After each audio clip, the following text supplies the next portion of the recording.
भीतर भी बांटता है।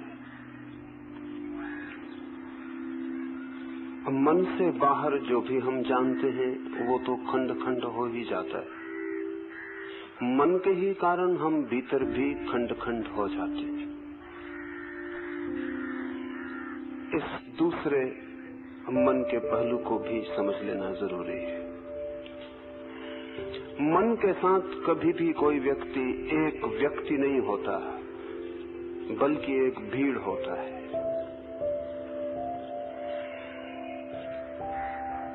भीतर भी मन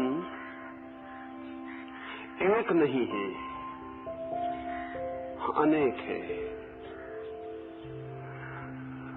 सदा से आदमी ऐसा समझता रहा है कि उसके भीतर एक मन है। वैसा सत्य नहीं है। आपके भीतर बहुतेरे मन है, बहु मन है। अब मनोविज्ञान स्वीकार करता है कि मैन इज पॉलीसाइकिक। बहुत मन है भीतर, एक मन नहीं है।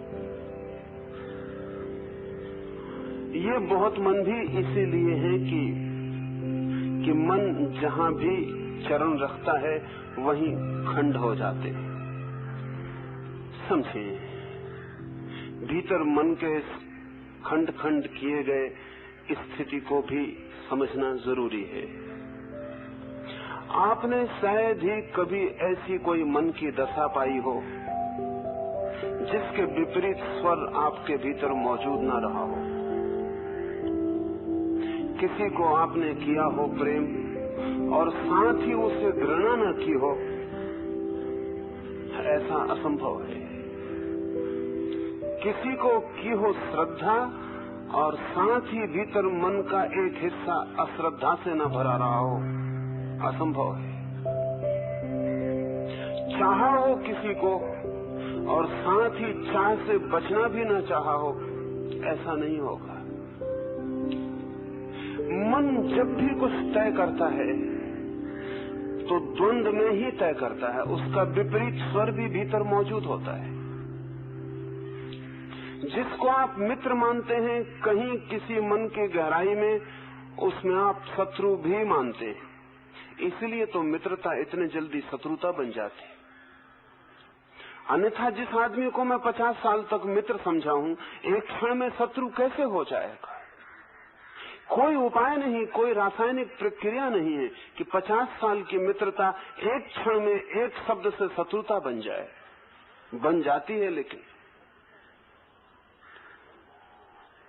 गहरे खोजेंगे तो पाएंगे ऊपर मित्रता बन रही थी, भीतर शत्रुता भी पल रही थी। इसलिए एक क्षण में मित्रता नीचे चली गई, शत्रुता ऊपर आ गई। ये सिर्फ पल्ला भारी हो गया। जब हम एक पल्ले पर तराजू के मित्रता रख रहे थे, तभी हम शत्रुता भी दूसरे पल्ले पर रखे जाते थे। ये सिर्फ समय और संयोग की बात है कि जिस दिन भी पल्ला भारी हो जाएगा शत्रुता का, उसी दिन शत्रुता प्रकट हो जाएगी। लेकिन मन से कोई आदमी किसी को अनन्य भाव से मित्र नहीं बना सकता है। मन एक तरह की, समझे, डेमोक्रेसी है, एक लोकतंत्र है। मन पार्लियामेंट्री है। उसमें जो भी निर्णय होते हैं वो बहुमत से होते हैं, लेकिन अल्पमत विरोध में खड़ा ही रहता है। और भरोसा नहीं है कि जो सदस्य आज पक्ष में मत दिया है वो कल भी देगा। मन के भीतर भी दल बदलू सदस्य हैं। वे दल बदल